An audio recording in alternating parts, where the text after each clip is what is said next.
Welcome back to another episode of The Lofty Lender. This week, it's me. It's a solo episode. I wasn't able to get everybody's schedules coordinated to get somebody lined up for this week, but I definitely have some ideas that I'd like to share with you guys about AI.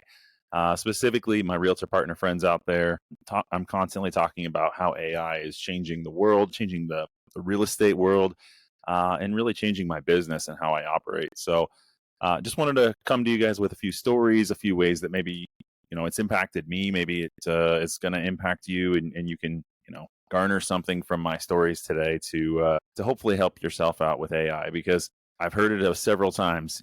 Those who don't adapt to AI are those who will probably no longer be in their industry. AI is really going to take over a lot, and that really leads me into the first point, which is artificial intelligence and its safety. So before I talk about how amazing it is, I also think it's important that we stop and talk about how dangerous it is. First up, we have OpenAI safety lead Jan Like. He quit, right? So he was over at OpenAI working on ChatGPT. They're the company that owns ChatGPT. And he stepped down from the job, and he said it was one of the hardest things that he ever had to do. But he was not getting the support from the rest of OpenAI that he really needed in order to create a safe environment. And he really felt like OpenAI was prioritizing growth over safety. AI is insane, right? The ability that it has to continually grow and learn, and the knowledge that it has is exponential. They've already run it against some of the hardest tests out there, and it's getting scores better than anyone's ever seen before, and it's only getting better. So it is incredible, but there are definitely things that need to be safeguarded as well. There are a lot of dangerous things that come with it as far as weaponry. Pope Francis actually recently released or went out to the G7 meeting, and he came out and on June 14th, the Associated Press wrote an article saying Pope Francis challenged leaders of the world's wealthy democracies on Friday to keep human dignity foremost in developing and using artificial intelligence, warning that such powerful technology risks turning human relations themselves into mere algorithms. Francis said politicians must take the lead in making sure AI remains human-centric so that decisions about when to use weapons or even less lethal tools will always remain made by humans and not made by machines. We would condemn humanity to a future without hope if we took away people's ability to make decisions about themselves and their lives by dooming them to depend on the choices of machines, he said. We need to ensure and safeguard a space for proper human control over the choices made by artificial intelligence programs. Human dignity itself depends on it. So, pretty powerful stuff there from the Pope. He's definitely one of the most progressive popes that we've had in the past, and he's all over AI, and he is really worried that it needs to have some safeguards to it, right? OpenAI, after Jan left, they went on to make a statement that the super alignment group will be folded into broader research efforts at the company, meaning they're no longer going to be putting safety at the forefront of their operations. And just reading stuff about OpenAI, they're one of the premier AI companies out there, and that they release some of the coolest technology as soon as it comes out. It's immediately available to everybody, and it's incredible. But even within OpenAI, there have been reports that it may not necessarily be the safest place. If there's a whistleblower out there, that person may not come to light because of the scary things that have happened to some people. Forbes.com released an episode earlier this morning, 6:15, that Apple will install ChatGPT in its operating system and Siri, impacting more than 2 billion active devices worldwide. This extends the reach of OpenAI, which already had approximately 180 million active users, not to mention the millions who use Microsoft's GPT-4 powered Copilot. The announcement comes soon after a recent exodus of two senior OpenAI executives focused on AI safety and an open letter signed by 11 of OpenAI's current and former employees asking for more protection when speaking out about AI safety concerns, just like I mentioned. These prior incidents, the previous departure of senior executives and questions around Altman's firing and rehiring, suggest that the company may be prioritizing growth over AI safety. As a leader in the AI race, OpenAI's approach to safety and security should be closely scrutinized and potentially overhauled. So those are kind of all the things that I wanted to bring light to as you think about AI. There are definitely guide rails that need to be put in place. There are definitely some scary pieces to this, especially as it relates to maybe nuclear warfare, or how companies or countries are going to interact with each other, interact with consumers. There's a lot of scary stuff out there. But on the flip side, using it in the correct way and using it in a way that's going to benefit you and going to help you get ahead, those are some things I want to talk about today. First off, I'm going to talk about a story. I don't know if you all follow me on Facebook, but I pushed out a story a couple of months ago, I guess.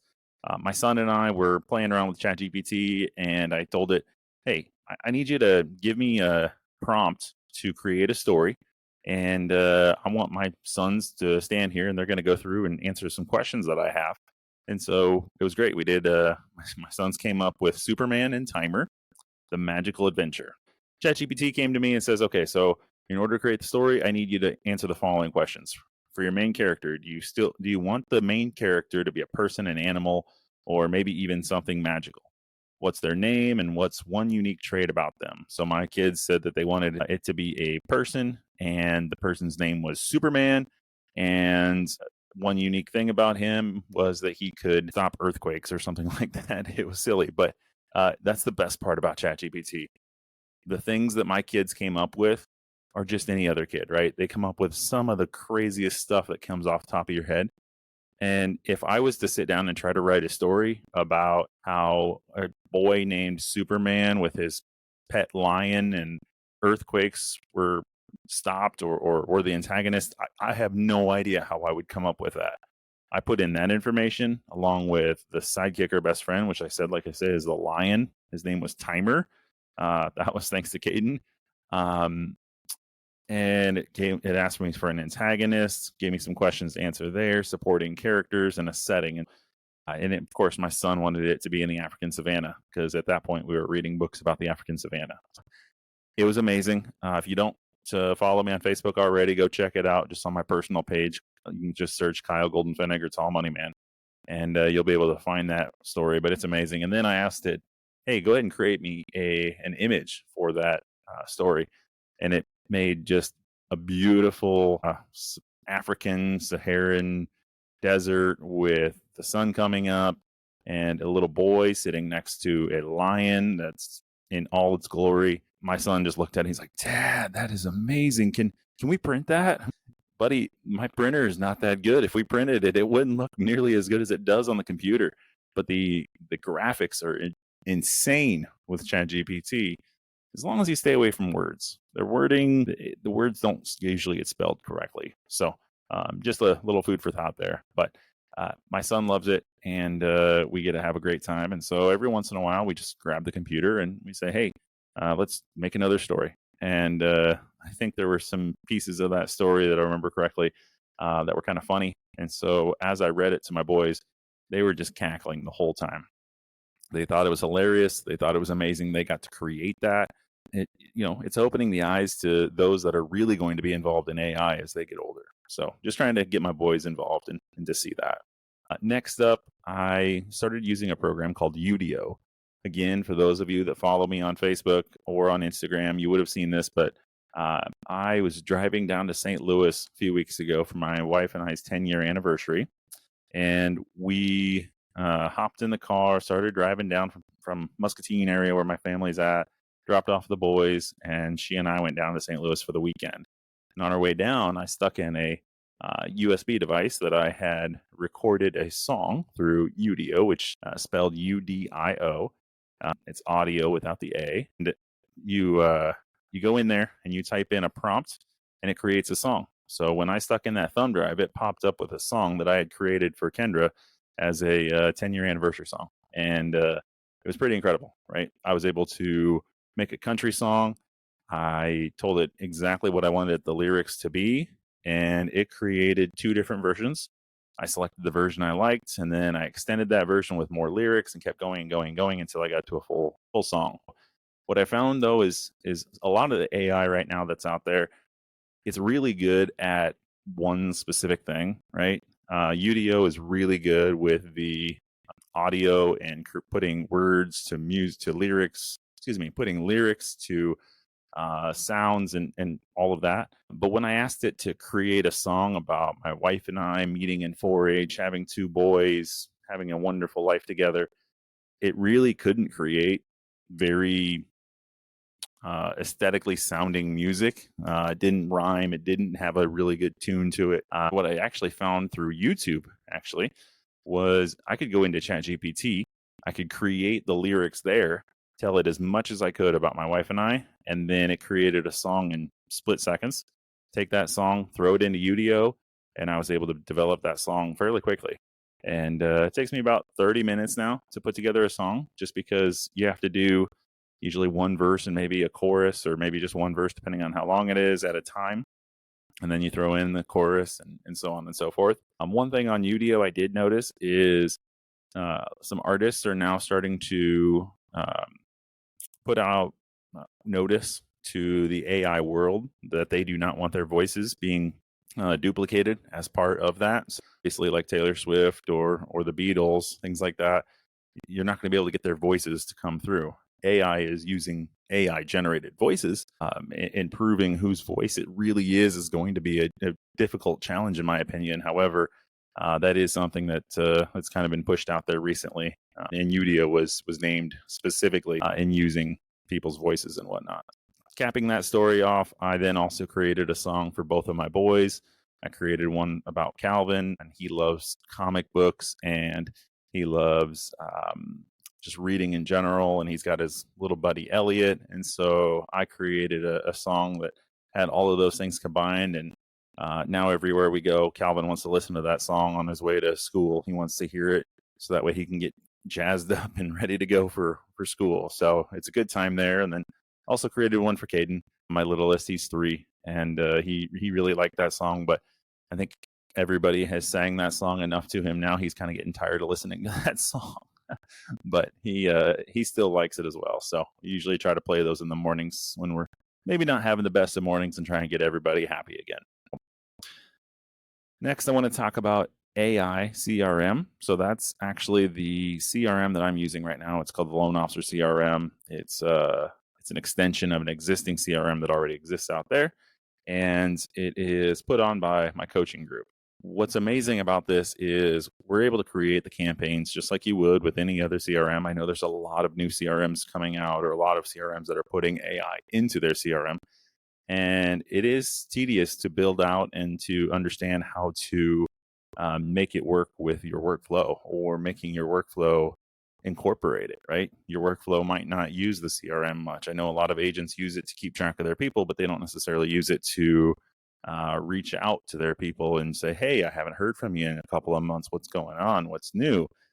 We have a campaign actually set up where people, if they have decided they were a lead at one point in time, and then they fall off a cliff, don't decide to respond for a while, we'll actually send out a message every, I think it's like 60 days or 6 months or something like that, maybe 90 days, something like that. And it just says, hey, has anything changed in your situation?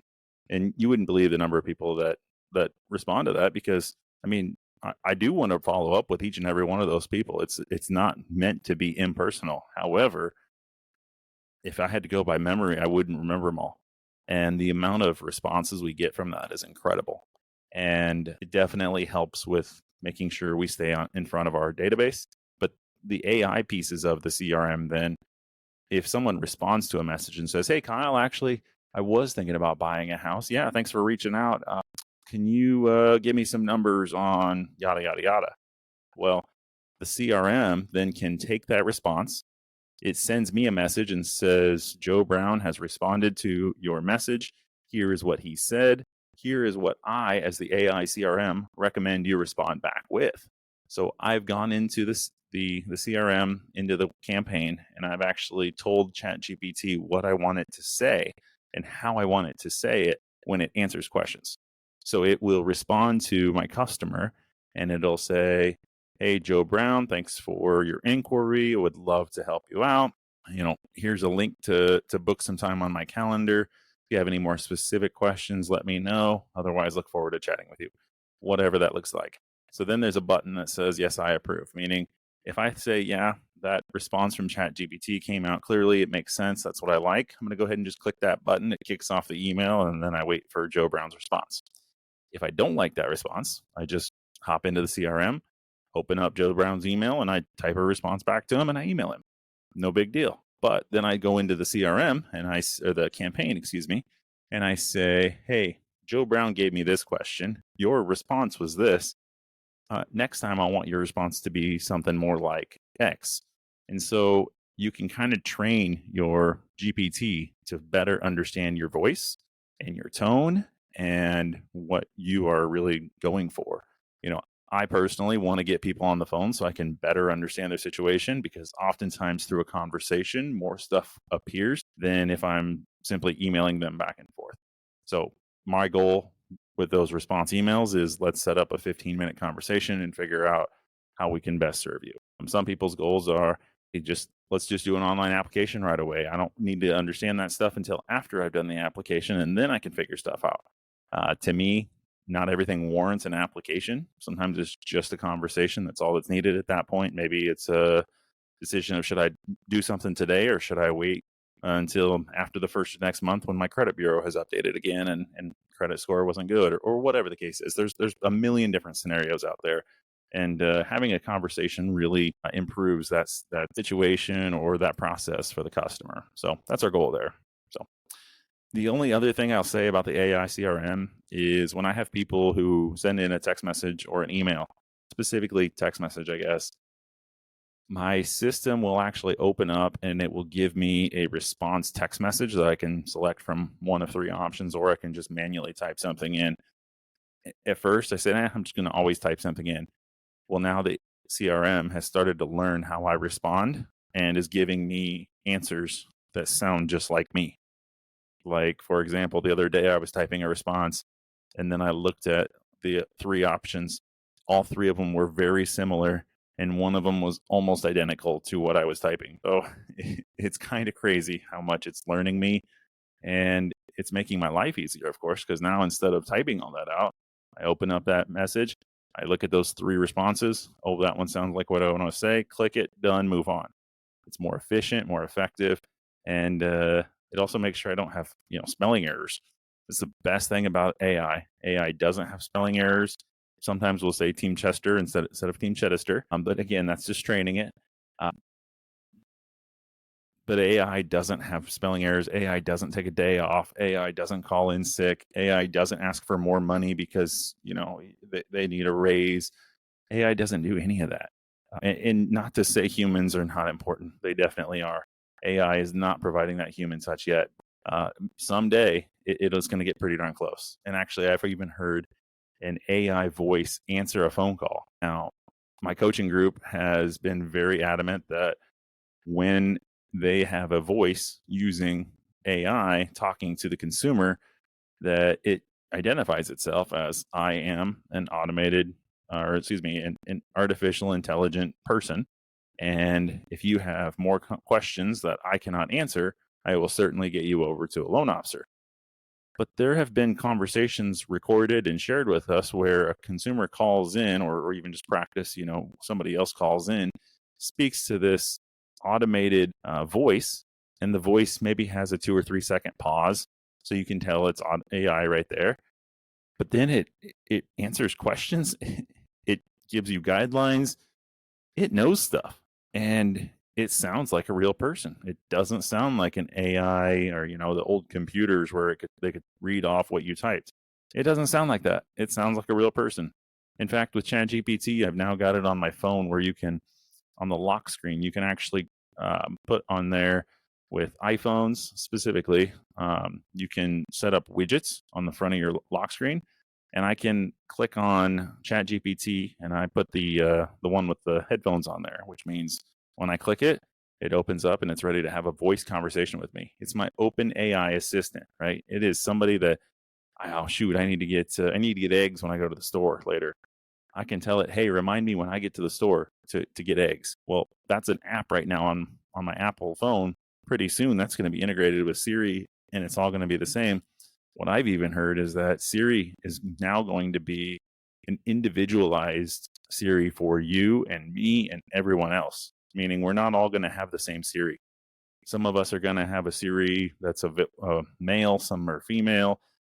When I talk to ChatGPT right now, I have a cadence to my conversation. I can only think in about 5 to 10 words in a segment, and then I have to pause and continue talking. Well, my OpenAI ChatGPT assistant actually responds the exact same way. He will say 5 or 6 words and then kind of pause, and then 5 or 6 more words. It's incredible. He picks up the same tone as me. He picks up everything that it's me talking to me. It's crazy. It's kind of like talking on a podcast where I'm looking at myself. I'm not looking at anyone else. And then the last thing I'll leave you with is, if anybody wants to get into podcasting, it's a lot of fun. It's a lot of fun to talk to people and say, oh yeah, I heard your message. I heard your podcast. I heard about so-and-so being on your episode. And I really appreciate all the comments and things like that from all of you. I appreciate that. But AI is actually helping me with my pre and post production. So I've actually now been able to create a Word doc that has all of my prompts in it. I can take that Word doc, copy and paste it directly into ChatGPT and say that my guest is going to be Superman. And then I give it a website, superman.com, and then it pulls in a bio. It creates questions based on Superman's family, based on their goals, just kind of open-ended questions. But it helps me to identify topics that are maybe trending in whatever field that person is in. I'm not familiar with plumbers that well, but I'm sure there are trending topics in the plumbing world. Those are guys that I throw them into ChatGPT. It's going to pop out and give me 3 or 4 topics that I could ask a plumber. It's going to be a trending topic. So it's really cool that way. And then on the post-production side, I've got software called Riverside.fm. This is what I record on, and it's pretty awesome. It allows me to create my little 60-second clips that I post on TikTok, Instagram, Facebook, that kind of stuff. I also use it to generate the content that goes below. Now, some of it has to be edited a little bit, but I post it to the different websites, and I get all my clips out there. I use it for show notes. I use AI for writing the bottom piece below my YouTube channel. I'm using AI for the blog. I'm using AI for everything. And without AI, this podcast would be much more difficult because I would have a lot of writing, and I just don't think I could do it. But with AI, it's been amazing. It's been awesome, and it's made life a lot easier. Anyways, I hope you guys all enjoyed listening to some of this. If you have questions on AI, how you think it might impact your business, or how you think you might be able to use it in your business, but you're trying to figure out how that might work, I do have a knack for some of this stuff. I love this stuff a ton. Again, I understand that there are risks associated, and it's definitely not something that you want to stick a bunch of confidential information into, but there's an opportunity to use it out there for everyone. If you have any questions, give me a shout. Otherwise, thanks for tuning in this week. Hope you have an awesome week, and stay curious. We'll talk to you next week.